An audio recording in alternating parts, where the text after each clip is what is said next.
माननीय आज हम सब महंगाई के इस गंभीर विषय पर चर्चा करने के लिए यहां एकत्र हैं।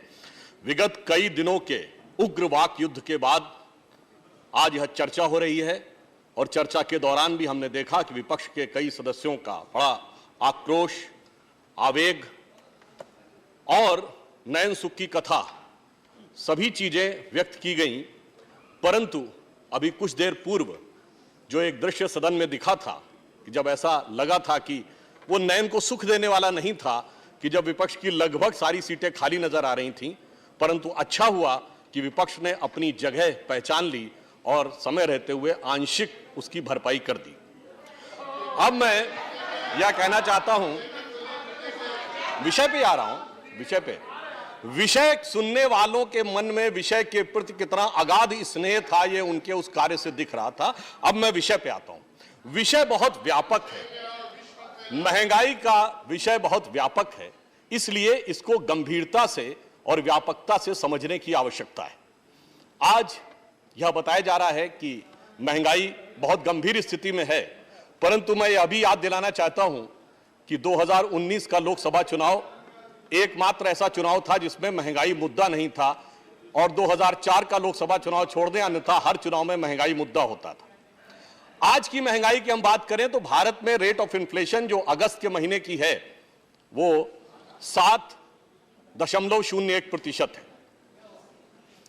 अब यदि हमें महंगाई को पूरी तरह समझना है तो थोड़ा इसको व्यापक रूप से समझना होगा। मैं अपने विपक्ष के सदस्यों से कहूंगा कि वो जरा इस बात पर मुलाहिजा फरमाएंगे कि इस समय विश्व में महंगाई की दर में इटली में 7.9% है, जर्मनी में 7.5% है, कनाडा में 8.1% है, यूरोपियन यूनियन में 8.9% है, यूएन में 9. सोर्स के साथ बोलूंगा, बिल्कुल जर्मनी में, यूएस में 9.1%, ब्रिटेन में 9.4%, Why are you wasting your energies?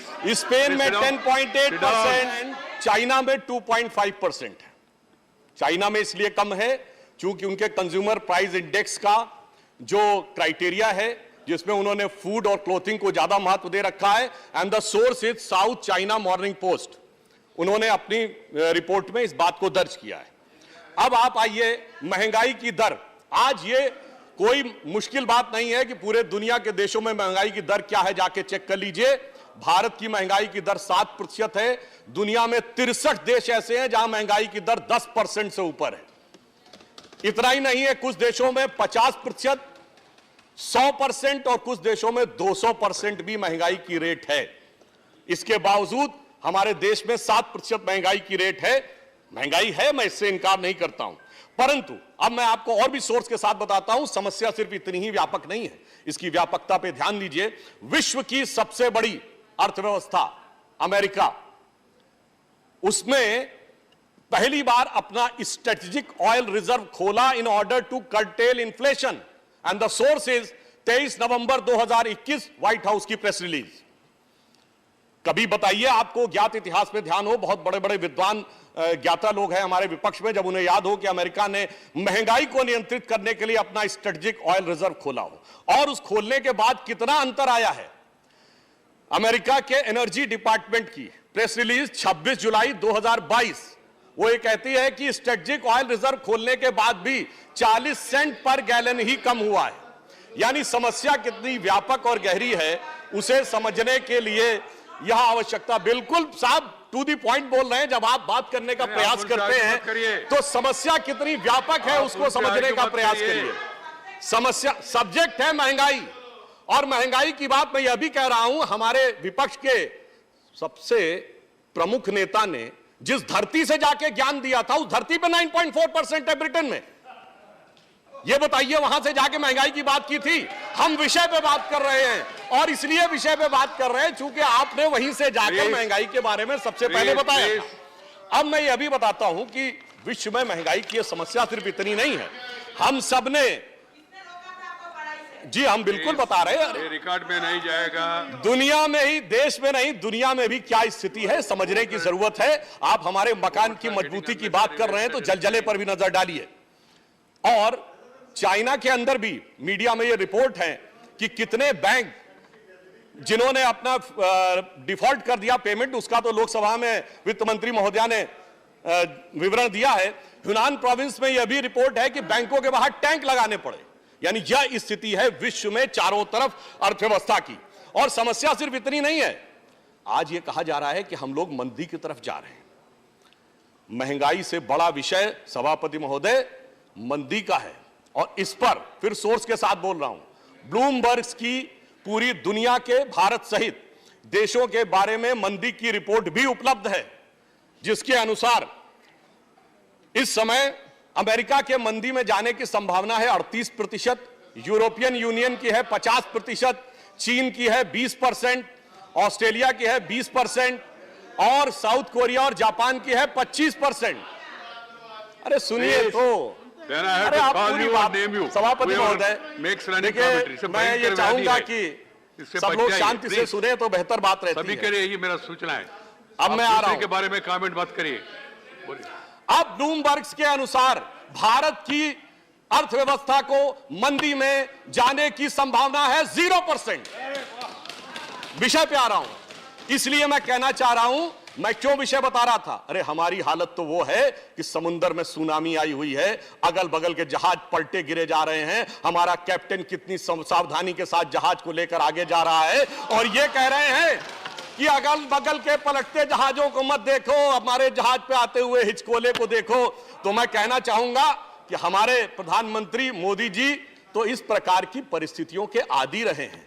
विपक्ष चाहे जितनी भी कांटे बिछाता रहे और कितनी विपरीत परिस्थितियां हो, मैं उनके लिए एक पंक्ति कहना चाहूंगा कि वह पथ क्या, पथिक कुशलता क्या, जो पथ में बिखरे शूल ना हो, और नाविक की धैर्य परीक्षा क्या, जो धाराएं प्रतिकूल ना हो। तो इस प्रतिकूल धारा में हम अपनी अर्थव्यवस्था को कैसे ले जा रहे हैं। अब अगली बात आती है, डॉलर के मुकाबले रुपए की वैल्यू कम हो रही है। डॉलर के मुकाबले रुपए की वैल्यू क्यों कम हो रही है, और वास्तविकता में रुपए की स्थिति क्या है, यह भी मैं आपको बताना चाहता हूं कि इस समय प्रकाश जी ने इस विषय का थोड़ा सा जिक्र किया कि चाइना की करेंसी के मुकाबले रुपया स्थिर है, येन के मुकाबले रुपया बेहतर हुआ है, स्टर्लिंग पाउंड के मुकाबले स्थिर है, और यूरो के मुकाबले थोड़ा इंप्रूव किया है। तो सिर्फ अमेरिका केंद्रित मानसिकता से थोड़ा बाहर आइए और उसके बाद भी आपको दिखेगा कि वास्तविकता क्या है। और अमेरिका में भी डॉलर के मुकाबले हमारी रुपए की वैल्यू क्यों कम हो रही है, क्योंकि अमेरिका अपने डॉलर के मूल्य बढ़ा रहा है। मैं फिर कोट कर रहा हूं, 27 जुलाई 2022 सीएनबीसी की रिलीज, वो कहता है Federal Reserve hike the interest rate by 0.7% points for second consecutive term in order to contain inflation. वो अपनी महंगाई को बचाने के लिए लगातार दूसरी बार 0.7% पॉइंट की बढ़ोतरी कर रहे हैं। इस कारण से डॉलर के मूल्य में आपको यह अंतर नजर आ रहा है। इसीलिए येन हो या यूरो हो या स्टर्लिंग हो, वो अंतर नहीं नजर आता है। अब भारत में हमने क्या किया, मोदी जी के नेतृत्व में निर्मला जी जो काम कर रही हैं, हमारी स्थिति क्यों बेहतर है, उसका भी मैं कारण बताना चाहता हूं। कारण यह है कि हमारे यहां महंगाई और विकास दर दोनों संतुलित इसलिए हैं कि हम विश्व की बड़ी अर्थव्यवस्थाओं में एकमात्र बड़ी अर्थव्यवस्था है जिसका डेट टू जीडीपी रेशियो सबसे कम है। बाकी सभी अर्थव्यवस्थाओं का डेट टू जीडीपी रेशियो 100% से ऊपर। और इतना ही नहीं, महंगाई को नियंत्रित करने के लिए जरूरी था कि हमारे पूरी अर्थव्यवस्था की मजबूत आधार हो, और उस मजबूत आधार के लिए द इकोनॉमिस्ट जिन्होंने कोट करते हुए भारत के बारे में लिखा है कि 5 प्रमुख कारण रहे जिसकी वजह से भारत इस परिस्थिति में भी महंगाई और रिसेशन के दौर में नहीं जा पा रहा है। पहला कारण उन्होंने बताया कि सिंगल मार्केट हमने क्रिएट की, यानी जीएसटी। दूसरा बताया गया कि expansion of industry but with a shift towards renewable energy, और सोलर एनर्जी से लेकर हाइड्रोजन एनर्जी तक के लिए क्या हो रहा है वो हमें सबको पता है। फिर moving from supply chains away from China, क्योंकि आज चीन के अंदर जो हो रहा है उस कारण से तमाम प्रोडक्ट्स की सप्लाई चेन पे प्रभाव पड़ रहा है। दुनिया के अन्य देश प्रभावित हो रहे हैं, परंतु भारत ने उससे अपने को बचाने में सफलता हासिल की है। And the prominent use of IT, जो हमने आईटी का यूज किया है, जनधन मोबाइल, इस कारण से भी काफी हद तक गतिशीलता बनी हुई है।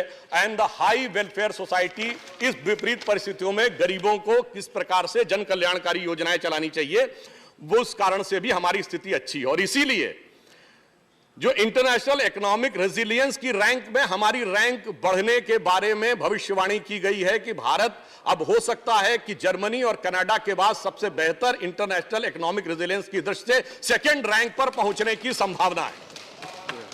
और इस कारण से क्या है, रामसू जी आपका टाइम समाप्त हो रहा है। मुझे तो 15 मिनट बताया गया, नहीं, बताया हमको 10 मिनट्स इसमें दिया। तो मैं अपने प्लीज प्लीज अच्छा, अब उसके बाद भी मैं बताना चाहता हूं, मैं 2-3 मिनट और लूंगा। 2-3 मिनट नहीं है, 1 मिनट है, 5 मिनट देने में मुझे कोई आपत्ति नहीं, मगर सबका time except BJP and Congress almost सबका समय समाप्त हो चुका है।